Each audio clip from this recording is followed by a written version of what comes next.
I've been thinking a lot about the Harry Potter book series lately. When I was a child, the series was kind of a refuge for me. I had just moved to America from India, I didn't have any friends, and I was quite the social pariah.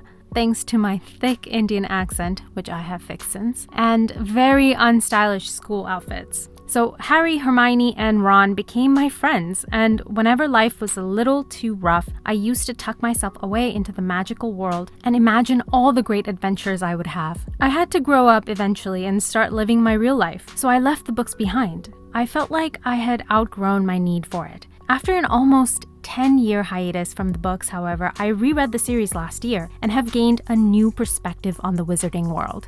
I've also been watching a lot of analyses on the characters, curious to see what people who grew up with the books now think about them as they enter their 30s. And there's an interesting trend I've noticed. People are becoming very disillusioned with the character of Albus Dumbledore, to the point that they hate him. I know, baggage claim. Why the hell do you care about that? Well, let me explain. First of all, why do they hate Dumbledore? In short, because of two reasons. Number one, that despite Hogwarts being a school for children, it was constantly crawling with dangerous creatures and people, and Harry and other students nearly died many times. Second reason, Dumbledore manipulated Harry and left him as a lamb for slaughter. Fair enough arguments, but also they're wrong. Let me explain. When Lily and James are killed by Voldemort and Harry miraculously survived, Dumbledore already knew of the prophecy. He knew that it was Harry's destiny to challenge Voldemort, and he suspected that Voldemort wasn't really gone. So his two goals were clear. Number one, give Harry safety until he is ready to face Voldemort. And secondly, prepare Harry for his destiny. When it came to his safety, Dumbledore placed him with his family, where his mother's blood would offer ultimate protection. Until, of course, Harry was ready to come to Hogwarts. And for those moments where Harry needed to be escorted, Dumbledore always sent Hagrid. But why? Why not just go himself? Well, it's because Hagrid didn't draw much attention. Well, yes, he drew attention because of his size, but in the wizarding world, Hagrid is not considered a threat. He isn't a qualified wizard. He's a gamekeeper, and people called him an oaf and underestimated him. But Hagrid was always intensely loyal to Dumbledore, absolutely loved Harry, and could not be taken down by spells. He was a one-man army. If Dumbledore had gone himself, it would have given away information. It would have given away the fact that Dumbledore believed Harry to be in danger, despite the wizarding world believing Voldemort to be gone. It was a great tactic to keep Harry safe, but not raise the attention of people who would want to harm Harry. And the ultimate place of safety for Harry, of course, was at Hogwarts. In rereading the books, I was amazed at the number of times Hogwarts is referenced as the safest place, since Voldemort has always been afraid of Dumbledore. It made me see similarities between Hogwarts and the Garden of Eden, a paradise that is safe from the outside forces, with a powerful, seemingly omniscient being watching over it and setting the rules. But in a paradise, there is always the possibility of it being infiltrated by snakes. And Hogwarts is no exception, being infiltrated by figurative and literal snakes. And it's so fitting that Voldemort was becoming less human over time and more snake-like. The snake represents deception, destruction, poison, and death. Another recent criticism I've heard of the series is that Harry Potter was quite useless as a hero. What would he have done? Without, of course, Hermione's insurmountable wit. The movies really take this far, where Hermione is this ultimate perfect hero, but in the books, the heroics were divided between the trio, since each of them brought their unique abilities to help defeat Voldemort. But Harry's contribution was always his ability to face up to and take down snakes. Even as an 11-year-old, he chose to challenge Quirrell to stop him from getting the Sorcerer's Stone, then faces down a basilisk to save Ginny, faces down Dementors to save Sirius, and we're just on the third book.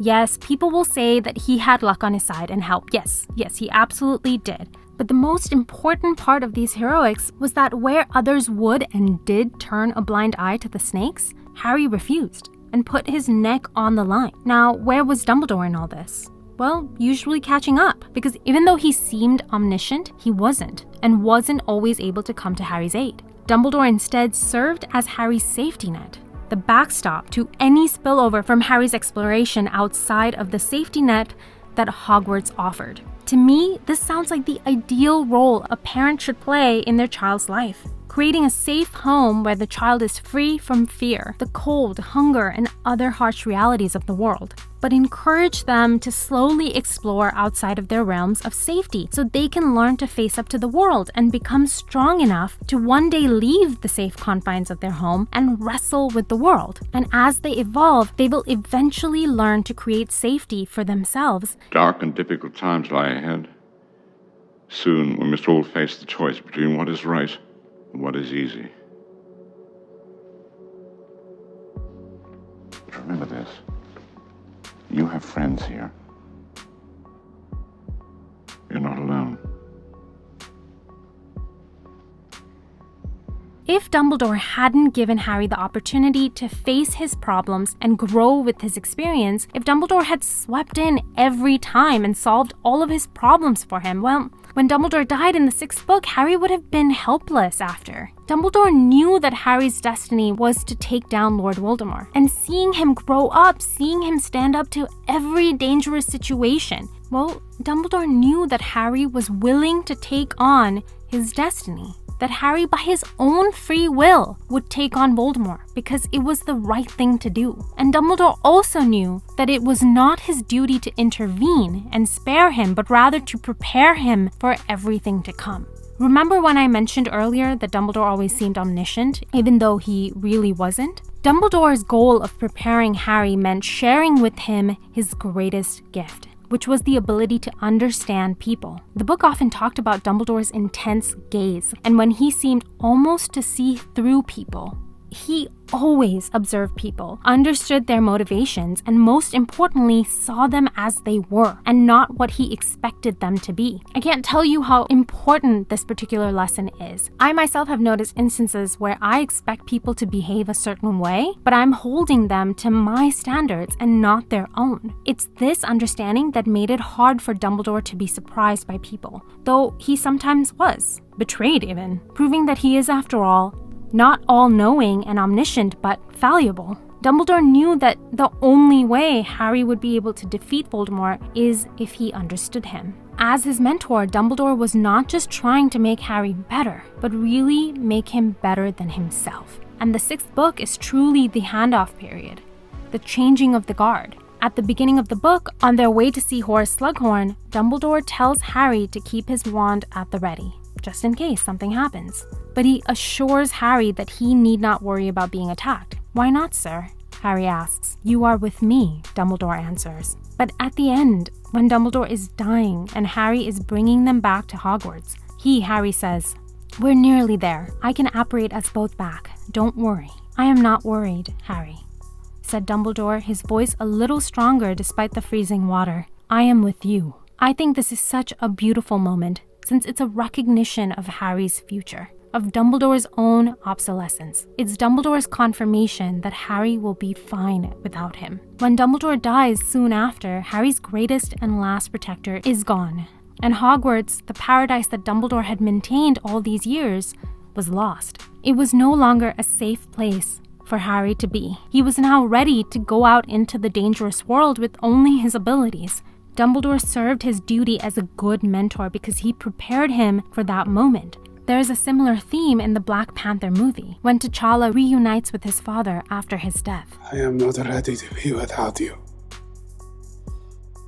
A man who has not prepared his children for his own death has failed as a father. Have I ever failed you? Never.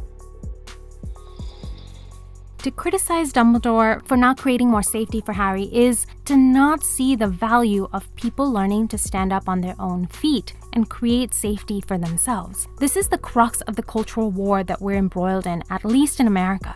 There are people who believe that the world should be safe 100% of the time and no lapse in safety is acceptable, versus people who believe that 100% safety is impossible unless you give over all of your rights as an individual. And that is no way to live. The better answer is to learn to create safety ourselves and grow so we can withstand the storms that life may throw at us.